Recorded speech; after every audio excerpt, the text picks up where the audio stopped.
on passe de tout à rien, quoi. Alors qu'avant c'était plus linéaire, on avait un hiver normal, et puis maintenant on sait plus, quoi. Oui, Avant les anciens ils arrivaient à prédire la météo, là je crois que maintenant ils n'arrivent plus. Ouais, non, c'est différent, quoi. Les changements qui touchent les territoires de montagne, ils sont divers et complexes. C'est impossible de les comprendre tout seul dans son coin. Donc je pense qu'il faut faire tomber cette cloison qui sépare le monde de la recherche et la société civile. Après, c'est vrai que c'est pas toujours évident parce qu'on a vite l'impression que chacun d'entre nous parle une langue différente. Mais justement, cette diversité des points de vue, elle est super intéressante. Et nous, les jeunes chercheurs du programme Trajectories, on a décidé de l'accepter et de la cultiver pour construire sur ce qui nous rassemble, la montagne. La montagne comme objet d'étude, comme lieu de vie, comme lieu de travail, d'émotion. Notre objectif, c'est de construire des questions de recherche qui permettent d'étudier des dynamiques de changement complexes. Et pour l'atteindre, en fait, on doit comprendre comment chacun d'entre nous étudie et pratique les territoires de montagne. Et à ce sujet, on s'est rendu compte que le plus simple pour y arriver, c'est de passer du temps ensemble, chercheurs et acteurs, sur le terrain. C'est de travailler in situ. Donc cette année, on est allé à la rencontre des acteurs de la commune de Villarodin-Bourget, en Savoie, et on a décidé ensemble de réfléchir aux forêts de montagne. Alors la forêt en montagne, c'est un espace que chacun définit à sa manière, qui a une histoire, une actualité, un avenir, et qui est un véritable lieu de connexion entre la société et les écosystèmes. Donc pendant 4 jours, on va échanger sur les forêts de Villarodin-Bourget. On ne va pas réaliser une étude exhaustive de la situation, parce que l'objectif, c'est d'apprendre à construire ensemble, chercheurs et acteurs, des questions de recherche. Donc cet atelier in situ, c'est une sorte de premier pas. C'est une démarche exploratoire vers de nouvelles façons de faire de la recherche. Vos connaissances et vos compétences m'aident à réfléchir sur le devenir de la thématique qu'on a posée cette semaine, donc la forêt et tout ce qui en décline, l'eau, l'environnement, le pastoralisme. Et c'est vraiment un grand moment de bonheur de partager avec vous ces questionnements. Le projet Trajectories, il vise vraiment à mettre en lien les acteurs des territoires de montagne et des chercheurs pour essayer de réfléchir à comment en fait on peut anticiper l'avenir à partir du passé. L'idée du in situ, c'est vraiment une démarche des jeunes chercheurs du groupe Trajectories, donc des doctorants et post-doctorants essentiellement.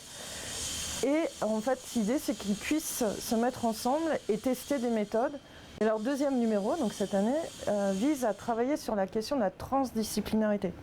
Alors qu'est-ce qu'on entend par transdisciplinarité? C'est comment la recherche va travailler avec des acteurs des territoires ou des acteurs qui ne sont pas dans la science, dans la recherche. Avec Raphaël, on s'est vu à plusieurs reprises cette année. Raphaël, je le connais déjà depuis quelques temps puisqu'il était déjà venu. Et c'est vrai qu'au départ, on avait l'idée de reprendre le même fonctionnement ou la même méthode qu'on avait réalisée, que vous aviez réalisée en 2014-2015. Ensuite, lors de plusieurs rencontres avec d'autres personnes aussi, on s'est dit la forêt finalement, ça décline sur tellement de choses qu'on va partir là-dessus. Donc, le premier jour, on s'est rassemblés donc avec quelques acteurs et on a déambulé dans les forêts de Villarodin et autour de la Norma.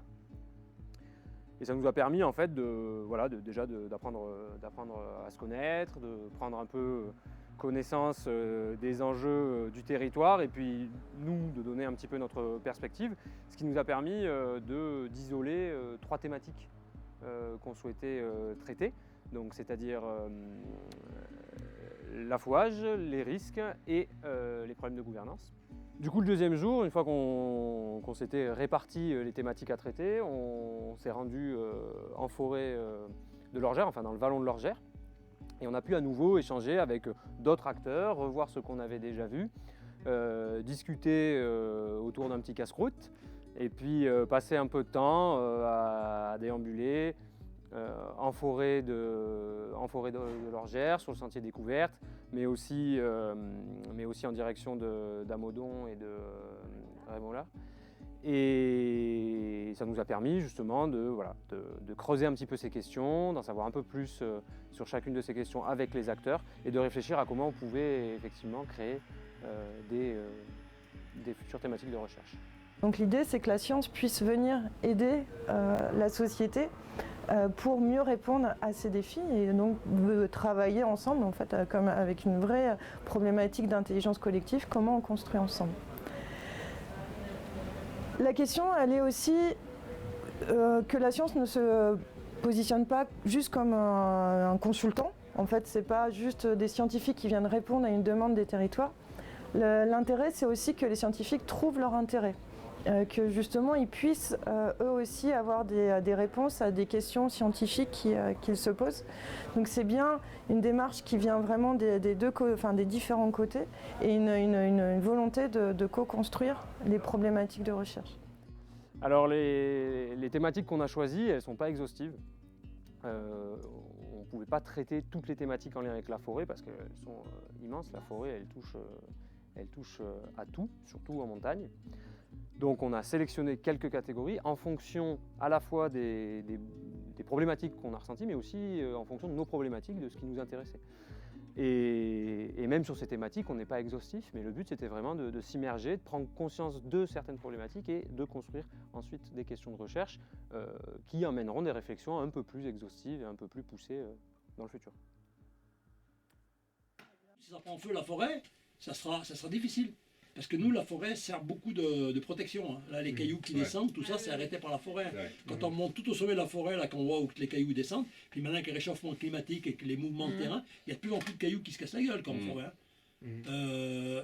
Et ça arrive jusque dans les premiers arbres. Donc toutes les années, il y a une dizaine d'arbres qui se cassent parce que ça arrête les cailloux. Mais ils sont là, quoi. En parlant aux différents acteurs au cours de ces derniers jours, nous nous sommes rendus compte qu'il y avait 3 risques principaux qui ont un réel impact sur les forêts donc de Villarodin-Bourget.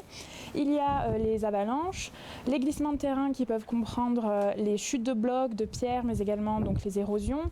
Et il y a également donc, les pluies torrentielles, connues également donc, sous les noms de crues torrentielles. Dans certains cas, nous pouvons parler donc d'événements extrêmes. Par exemple, les orages sont de plus en plus importants et gros au cours du temps et entraînent donc de nombreux dégâts. C'est d'actualité. Après, les plus gros risques, oui, c'est lié à des gros orages qui peuvent avoir lieu, comme on a déjà eu des années, avec des coulées de boue, des éboulements rocheux. Voilà. Puis après les risques avalancheux l'hiver. Et moi il me semble qu'il y a beaucoup plus d'orages violents et surtout en hiver. Avant l'hiver il faisait plus froid, il y avait plus de neige. Là on commence à avoir de la pluie jusqu'à 2000-2500 mètres au mois de février. Bon ça peut produire des événements qui étaient un peu moins présents par le passé. Rapport, moi ça fait plus de 30 ans que je suis là-dedans. Avant on avait des hivers, on va dire entre guillemets normaux. On avait de la neige de novembre jusqu'au mois d'avril, c'était enneigé. Maintenant, on a des gros épisodes où on n'a pas de neige, on a du froid. Par contre, quand on a des épisodes neigeux, c'est violent. On a des grosses quantités d'un coup. Et c'est ça qui est dur à gérer. L'impact du changement climatique sur les avalanches en haute montagne ne se traduit pas forcément par une augmentation ou bien une diminution significative de leur occurrence. Par contre, le changement climatique entraîne une mutation de la nature des événements et dans le futur, on prévoit une augmentation des avalanches de neige humide, particulièrement en hiver. Il peut y avoir aussi des événements, surtout en crue torrentielle, parce qu'on entretient moins les ouvrages qui ont été faits au début du siècle, du XXe siècle, fin 19e, début 20e. Par manque de moyens, donc on se concentre vraiment sur des torrents à risque et où il faut absolument intervenir et tous les petits torrents sur les côtés, on n'y met plus les pieds, on n'a plus les moyens. Les crues qui se forment suite à des événements de pluie intense sur neige sont parmi les plus dangereuses en montagne et actuellement les prédictions futures suggèrent que l'occurrence de ce type d'événement en haute montagne va augmenter et particulièrement pendant les périodes de transition saisonnière. Donc les acteurs ont émis différentes stratégies pour limiter les dégâts grâce à l'usage de la montagne et même de sa forêt. Par exemple, ils ont mis différents filets à différents endroits. On fait une action passive, ça veut dire on met des paravalanches. On a des essences qui sont mieux adaptées, du taillis par exemple, le feuillu ça arrête plus les pierres. Quand on voit des choses comme ça par exemple, une pierre qui arrive là-dedans, elle s'arrête. Je parle pas d'un monstre bloc de 10 mètres cubes. Hein. Nous nous sommes rendus compte au cours du temps qu'il y avait une certaine vulnérabilité des acteurs face à ces différents événements extrêmes, ce qui nous laisse penser que la problématique principale est comment adapter la gestion forestière face aux différents événements extrêmes. L'impact du changement climatique sur l'évolution des aléas en montagne n'est pas un problème spécifique à la vallée de la Maurienne et même pas aux Alpes françaises.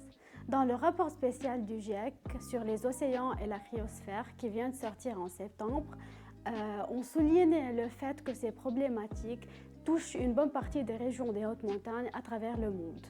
Les forêts jouent un rôle très important dans la gestion des risques naturels. Par contre, même les plus robustes ne peuvent pas protéger de tout. Historiquement, les stratégies de protection qui semblent les plus efficaces sont celles qui combinent plusieurs mesures d'adaptation. Et les méthodes qui combinent harmonieusement des pratiques d'ingénierie écologique, technique et administrative ont fait preuve d'une très grande efficacité. Toutes les forêts étaient nettoyées, puis maintenant il y a aussi le problème des pâturages. Hein. Si on laisse la forêt gagner de partout, les pâturages vont se réduire. Hein. Ça c'est un problème aussi. Hein. Maintenant on fait tout avec des tracteurs. Avant, moi j'étais un peu dans l'agriculture avant. On fauchait de partout, les prés, nettoyait. Maintenant, dès qu'il y a un arbre qui tombe, on ne va pas le ramasser, on fauche, on passe autour. Ah oui. Et après, ça s'agrandit et les prairies se réduisent, mais la forêt grandit. Oui. Enfin, moi, je trouve un plaisir à aller en forêt. Après, d'avoir une forêt propre, moi, ça me sort par les yeux que de voir des chemins qui ne sont pas entretenus, qu'il y a un arbre en travers, alors qu'avant... le moindre arbre a été coupé, les anciens ils avaient plus de temps. Hein, ils prenaient plus de temps, on va dire, pas qu'ils avaient plus de temps. Après, il n'y a que les plus motivés, hein. Mais les plus motivés, ils peuvent mettre toutes les lois qu'ils veulent. Hein. Ils iront toujours couper le bois. Hein. Et c'est quoi la motivation de ceux qui continuent alors? Des fois, c'est l'amour propre. C'est un puissant levier, l'amour propre. Donc la question de l'exploitation et de l'entretien des forêts nous a apparu vraiment cruciale pour comprendre les changements qui ont pu s'opérer dans les forêts de Villarodin, Bourget. Mais avec la contrainte de temps impartie par le séminaire, nous avons décidé de travailler plus spécifiquement sur la pratique d'affouage qui participe à l'entretien des forêts de la commune. Donc d'abord, qu'est-ce que l'affouage? L'affouage, c'est une pratique sylvicole ancestrale qui permet aux habitants d'extraire leur bois de chauffage dans les forêts communales. Cette pratique est en déclin très fort ces dernières années et ça nous a conduit à nous interroger sur le devenir des forêts de montagne. Il y a une tranche d'âge qui est vieillissante, la population est vieillissante. La population qui chauffait au bois a vieilli et n'arrive plus à les faire leurs affouages. Les gens en vieillissant, la population vieillit un peu, le travail en affouage c'est quand même physique. Comme on dit toujours chez nous, le bois il nous chauffe 3 fois avant de le mettre dans la cheminée. Quand on le coupe, on va le chercher quand on le fend. Donc c'est ça, hein, donc faut... La forêt va s'encombrer de bois mort, et plus il y a de bois mort, plus il y en aura, parce que les bêtes ils prolifèrent dans ce bois mort, et après ils passent, ils attaquent les autres. C'est un cercle vicieux. Hein. Quand ils commencent à en avoir, il y en a de plus en plus. Plein d'arbres qui se tombent sur des chemins, sur des passages, faut les rouvrir ces chemins. Nous ici encore on a la chance, il y a les chasseurs qui remplissent certains chemins.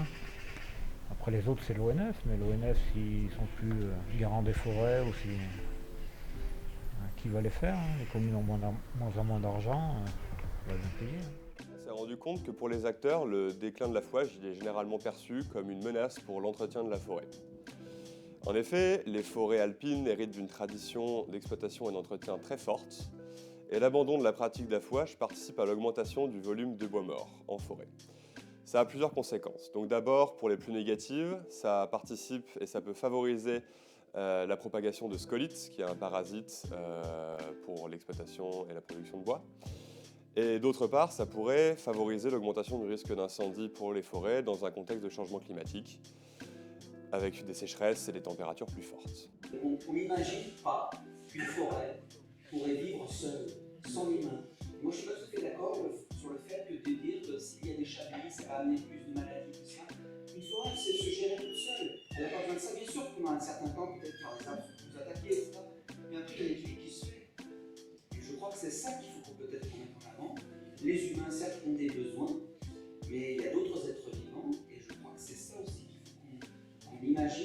avec le réchauffement climatique, peut-être les autres vivants peuvent nous aider à mieux gérer cette forêt. Par contre, deux autres conséquences plus positives. C'est d'abord que la présence accrue de bois mort peut faciliter le maintien ou le retour d'une certaine biodiversité qui va dépendre de ce bois. Et d'autre part, ça peut favoriser la régénération des peuplements. En effet, les jeunes arbres ont tendance à beaucoup pousser sur des souches ou des gros débris de bois mort. Rentable quand l'énergie deviendra chère. À un moment donné, l'énergie va venir chère, et ça va être rentable. Et moi, je dis une autre chose, j'ai dit quand l'énergie va être très chère, que ça serait rentable de refaire les bois comme ça, les gens n'auront plus le savoir-faire pour y aller. À mon avis, on aura de moins en moins qui feront du bois. Le devenir des forêts de montagne de manière plus générale pose question. On est passé progressivement d'une pression anthropique maximale au milieu du XIXe siècle à une pression réduite aujourd'hui, avec des forêts qui sont moins exploitées, voire même en libre évolution pour certaines. Donc finalement, la question qui émerge, c'est vraiment celle des interactions qui peuvent exister entre mode de gestion des forêts et les conséquences futures du changement climatique. Ces deux facteurs pourraient en effet changer profondément les niveaux de biodiversité dans les forêts, la production de bois potentiel, la protection vis-à-vis des risques, les usages possibles de la forêt et finalement la représentation collective qu'on en a. Pendant ces quelques jours, on s'est promené dans les forêts de Villarodin-Bourget, sur les deux versants, et on a fait un constat, c'est que les forêts, elles sont gérées par un nombre important d'acteurs, et que cela peut créer des conflits. Et en termes de conflictualité, on a vu des situations un petit peu différentes sur chacun des deux versants. Le parc est présent à l'Orgère, comme il est présent sur tout son territoire, pour assurer l'intégralité de ses missions, c'est-à-dire une mission de surveillance, une mission de suivi, une mission de connaissance et de suivi, une mission d'éducation à l'environnement et de développement local. La cogestion de la forêt avec le parc et la commune est régie par une convention tripartite, donc les trois entités. L'ONF, on est gestionnaire, on est traditionnel, enfin d'origine, parce que ces forêts relèvent du régime forestier. En fin de compte, elle a une double gestion parce que c'est l'ONF qui s'en occupe. Et on avait un partenariat avec le parc de la Vanoise. Je dirais dans l'ensemble, sur la forêt de l'Orgère, quand on parle que du vallon de l'Orgère, comme je l'ai dit, il n'y a pas d'exploitation. C'est ce qui a fait un peu, je dirais, crisser un peu des dents un peu tout le monde, parce que les gens ils voulaient continuer à exploiter la forêt. Tout ce qui est bois de chauffe, c'est qu'on continue, parce qu'il y a en partie basse, on peut toujours l'exploiter pour les gens qui ont les chalets. Et par contre, le reste, ben, voilà, on dirait c'est plus dans les mains des scientifiques. Tout ce qui est scientifique, c'est souvent le parc, mais ils nous associent à leurs travaux. Avec l'observatoire, beaucoup de suivi fait soit en propre, soit par d'autres personnes que nous, dont fait partie aussi le sentier, avec une convention avec la mairie et l'ONF. Et donc une partie du travail, c'est aussi de gérer ce sentier, de l'entretenir. On l'a rénové, on a recréé des tables de lecture, des thèmes. Donc là, on a fait partie des études qui ont été menées pour refaire ce sentier qui était parti un peu en abandon. Il nous semble que la gestion de la forêt de l'Orgère est assez peu conflictuelle. Alors c'est vrai que chacun des acteurs impliqués dans la gestion a sa vision de la forêt, du vallon en général de l'Orgère. Mais en tout cas, ils se retrouvent sur un point, c'est qu'ils attribuent tous la même fonction à cet espace. Et cette fonction, c'est une fonction de patrimoine socio-écologique qu'ils veulent à peu près tous valoriser touristiquement pour en faire un outil pédagogique. C'est avec la signature de la convention qui régit l'Observatoire de la forêt de l'Orgère en 2006 que justement l'autre fonction qui existait, qui était la fonction productive de cette forêt, a été mise de côté et qui a permis en fait qu'il ne reste qu'une seule et unique fonction. C'est plus un vallon touristique maintenant. On n'a pas une exploitation, je dirais, quand on parle d'agriculture ou d'élevage, bon, on a un peu, il reste des animaux, il y a un peu des vaches, des trucs comme ça, mais bon. Je dirais maintenant, la clientèle, les gens qui viennent sur le vallon, ils viennent plus pour se balader, c'est plus un enjeu touristique. Le vallon de l'Orgère, il est connu parce qu'il est facile d'accès.